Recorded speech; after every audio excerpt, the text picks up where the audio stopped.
I'm Dr. James Amos, consulting psychiatrist at the University of Iowa Hospitals and Clinics in Iowa City, Iowa. And once again, this is a dirty dozen, another geezer video, of which I have several presentations on my blog site at the Practical Psychosomaticist at jajsamos.wordpress.com. This is a dirty dozen on somatoform disorders.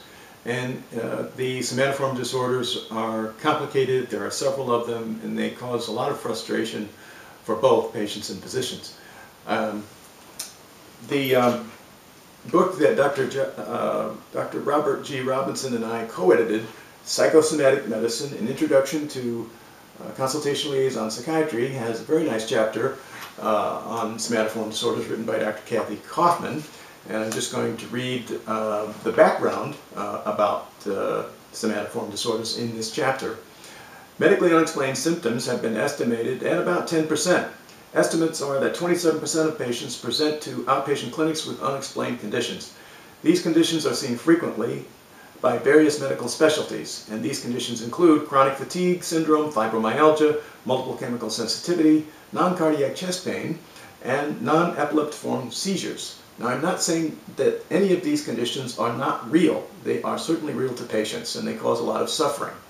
But they are often without sufficient medical explanation, and these patients can put themselves at risk for invasive procedures, lots of toxic medications and specialist referrals that can make life difficult for everyone. The slides are here in front of me, and I'm going to refer to them, and that will keep me on track. There's a whole presentation on my blog site, including annotations to the slides that I'd encourage you to look at.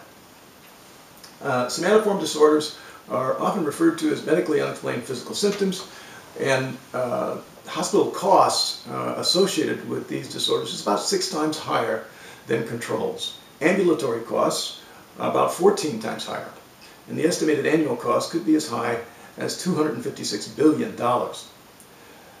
The consequences of medically unexplained physical symptoms are grave. They often impair the physician-patient relationship, and there tends to be a dose-response relationship between the number of symptoms and the level of physician frustration. So 0 to 1 symptoms don't cause a great deal of frustration, but as you go up the ladder to maybe 6 or 9 symptoms, about 23% of physicians find that this is very frustrating. Patient dissatisfaction tends to be high, and there's a fair amount of comorbidity with depression and anxiety, poor quality of life, and high healthcare system utilization. Medically unexplained physical symptoms are seen by a variety of medical specialties. Somatization disorder is sort of the best example. It's a chronic, complex somatoform problem with multiple complaints, often beginning before the age of 30, and prevalent at about a rate of 0.2 to 2% in this country. It has been proposed for the DSM-5 to rename it as complex somatic symptom disorder, and this is unlikely to change the way that we manage it in the near future.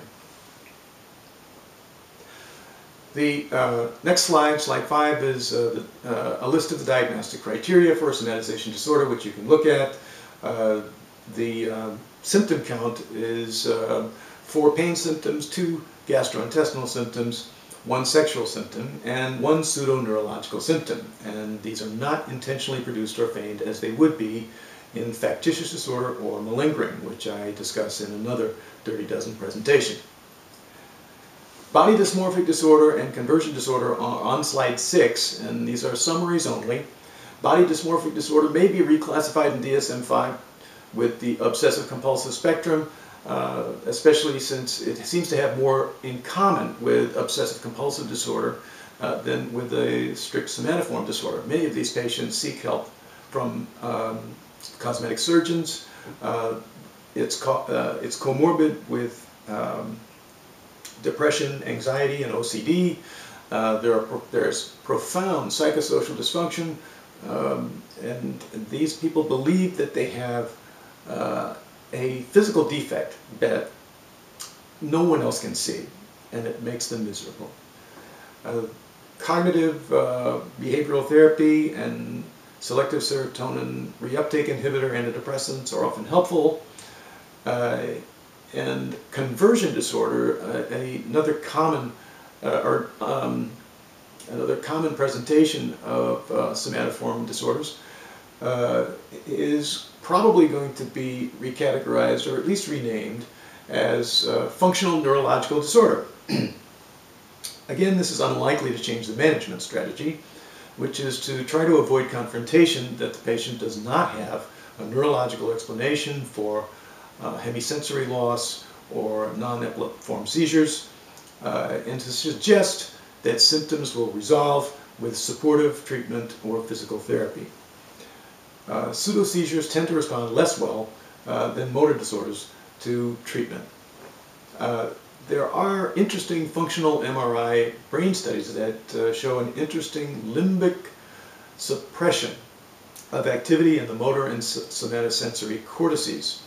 You should look at the Feinstein reference to learn more about that. Hypochondriasis and pain disorder. So hypochondriasis is a preoccupation with bodily symptoms or function and persistent belief that the symptoms are related to a serious disease with no evidence to support it. It's similar, so much so in phenomenology, to anxiety disorders that there's been a proposal to rename it illness anxiety disorder in the DSM-5. Pain disorder is, just like it sounds, a preoccupation with bodily pain complaints, low back pain, abdominal pain. Sometimes these types of somatoform disorders are very common in surgical services as well. There are special cases of somatoform disorders, and one of them is actually an accusation, not a diagnosis. The special cases of somatic presentations of primary psychiatric disorders would include major depressive disorder and anxiety disorders such as panic disorder and generalized anxiety disorders. These often have a very prominent physical component. Factitious disorder and malingering, I once again have covered in another Dirty Dozen presentation. Factitious disorder is mainly about lying to doctors and deliberately producing medical syndromes and psychological syndromes as well. Malingering is not a psychiatric diagnosis, it's an accusation. People are lying about having usually physical symptoms, but also psychological symptoms as well, in order to get something or to get out of something, to avoid jail or to win a lawsuit or to get disability, for example. The next slide, slide 9, is about the goals of collaborative care, and it's really essential for psychiatrists and primary care physicians and other medical specialists to work together to ensure that the patient does not suffer at the hands of medicine, and that those who have other treatable comorbid psychiatric disorders such as depression and anxiety get adequate treatment with evidence-based forms of psychotherapy and antidepressants. The approach really should start with validation. Many times these patients have been to many doctors who have somehow managed to give them the impression that they think it's all in their head.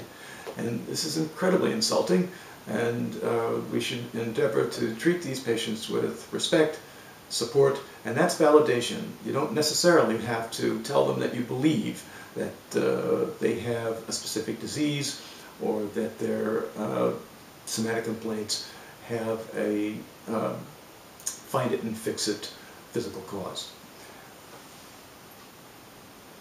Management for the person who may somatize chronically once again involves a conservative approach, trying to avoid specialist referrals, toxic and or addictive medications, and surgical interventions unless there's objective evidence to support doing those.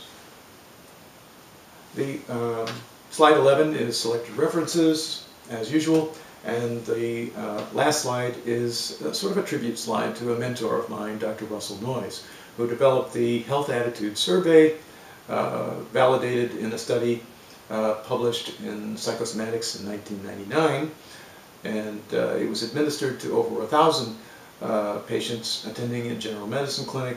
It's originally a 27-item scale that was rapidly administered and acceptable to patients, and identified patients who tended to have somatoform disorders as compared to controls. And that's the end of this presentation. If you have any questions or comments, please don't hesitate to drop them off at my blog site, the Practical Psychosomaticist. Thanks very much and have a good day.